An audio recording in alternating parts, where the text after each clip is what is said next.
Les titres principaux, le Premier ministre a mis en service les 3e et 4e turbines du grand barrage de la Renaissance hydroélectrique éthiopienne.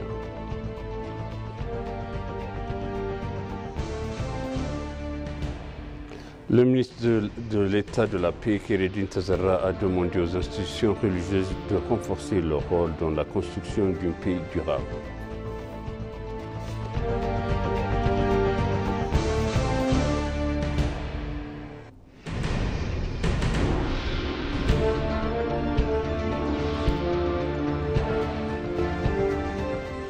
Bienvenue chers téléspectateurs sur EBC, c'est moi Zalal Mourkna avec le journal. Le Premier ministre Abiy Ahmed a mis en service les 3e et 4e turbines du grand barrage de la Renaissance hydroélectrique éthiopien.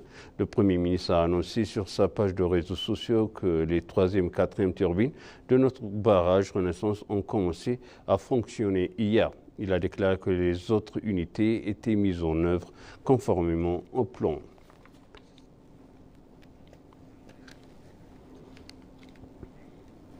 Le Premier ministre Abiy Ahmed et la Première Dame Zinash Tacho ont inauguré hier une usine de pain à Assosa d'une capacité de production de 300 000 pains par jour, constituée par le bureau de la Première Dame.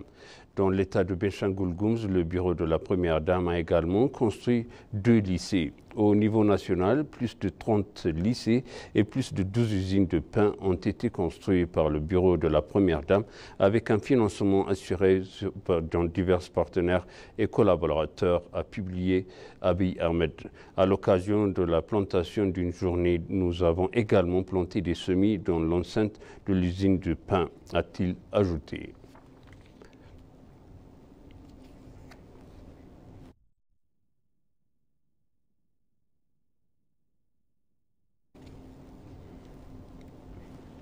Le ministre d'État des Affaires étrangères, Misgano Arga, a remercié Topan Holding pour des efforts exemplaires visant à investir dans une entreprise avec du groupe d'investissement éthiopien, notamment dans l'investissement dans l'impression.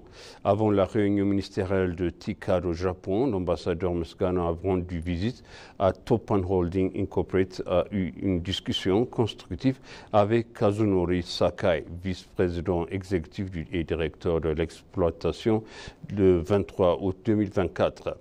Kazunori Sakai a souligné la volonté de son entreprise de tirer parti de l'expertise et de la technologie pour accroître davantage les investissements. Il a en outre exprimé la volonté de son entreprise de s'engager dans la numérisation et d'autres secteurs d'investissement connexes.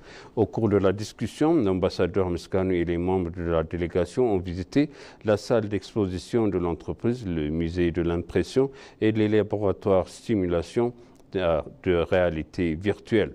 Par ailleurs, le ministre d'État s'est entretenu avec Soichi Kobayashi, président de l'Institut japonais de développement, et a exprimé l'engagement indéfectible de l'Éthiopie à soutenir les investissements japonais en Éthiopie.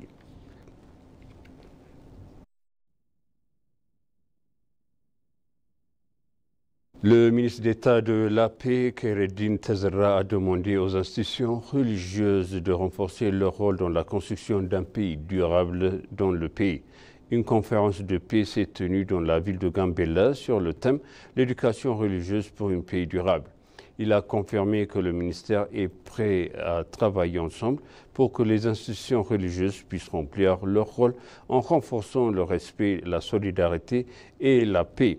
Par ailleurs, Bagwal Diok, chef du bureau de la paix et de sécurité de la région de Gambella, a déclaré que le soutien et la surveillance continue du ministère de la paix pour résoudre de manière durable le problème de sécurité dans la région ont donné des résultats tangibles.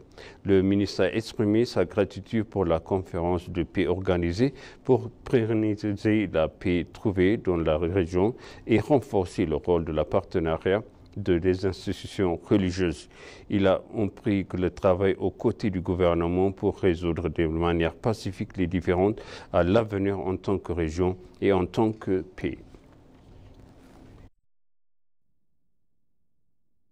La réforme économique globale et de l'Éthiopie créerait un environnement propice à l'investissement dans le secteur financier du pays, a déclaré Yarid Ndal, directeur national de la société Visa.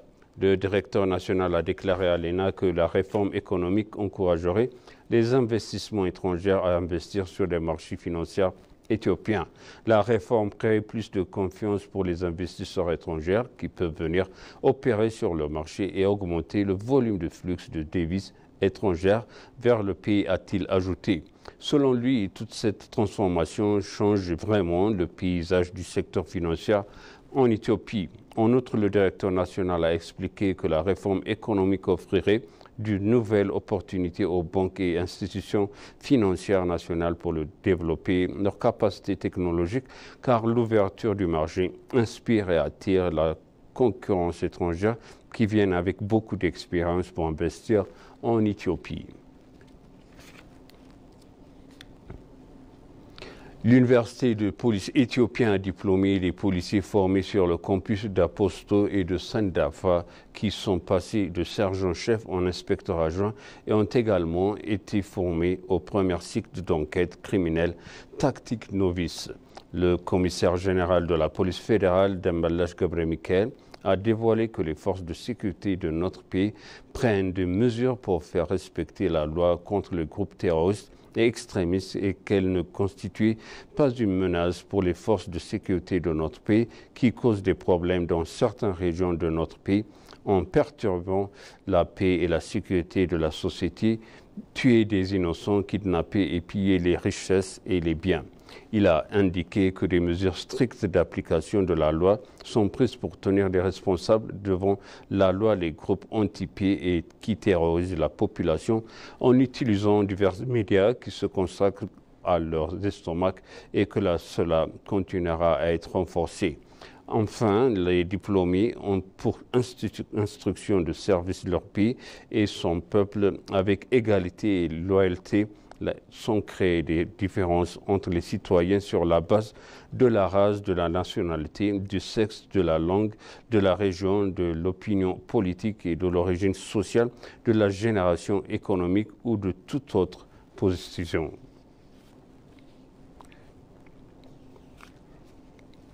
L'Université éthiopienne de l'aviation, en collaboration avec Think Young Africa et Boeing Company, a récompensé les étudiants qui les ont formés dans les domaines de la science et de la technologie, de l'ingénierie et de mathématiques. Les hauts dirigeants d'Ethiopian Airlines et les représentants de la société Boeing ont assisté au programme de reconnaissance.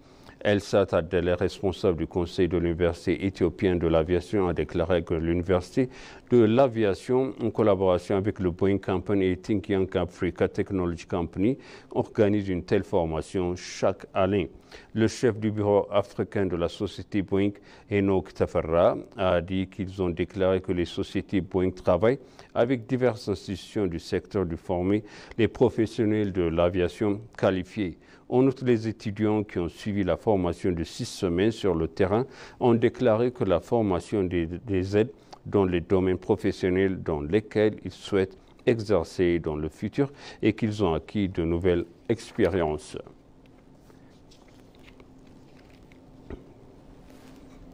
Et pour finir le journal, l'Éthiopie a prévu d'accueillir la 37e Coupe d'Afrique nationale en 2029. Des efforts sont en cours pour garantir que les stades répondent aux normes de CAF, selon la ministre de la Culture et de Sport Shewit Shankar.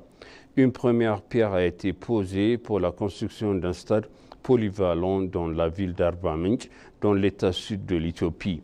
La ministre a précisé que les préparatifs sont en cours sur la base d'une initiative donnée par le Premier ministre Abiy Ahmed pour que l'Éthiopie accueille la 37e CAN d'ici 2029. Après avoir posé la première pierre avec les autorités fédérales et régionales, les activités préparatoires seront menées pour garantir que les stades répondent aux normes fixées par la Confédération africaine de football, a noté Showit.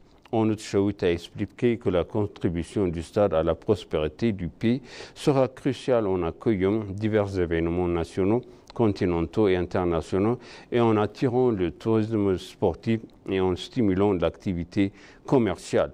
La première pierre de la construction du stade polyvalent a un rôle important dans la revitalisation du développement du sport dans la région, a-t-elle noté. Chaoui a promis que son ministère fournira le soutien nécessaire pour que la construction du stade soit achevée dans le délai.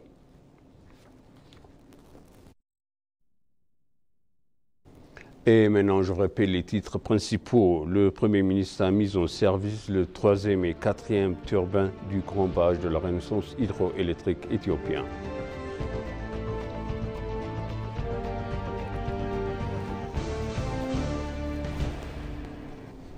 Le ministre d'État de la Paix, Kererin Tazara, a demandé aux institutions religieuses de renforcer leur rôle dans la construction du pays durable. Chers téléspectateurs, ainsi s'achève le journal. C'était moi, Zalal Amourkana, avec vous. Et je vous souhaite une bonne suite de programme.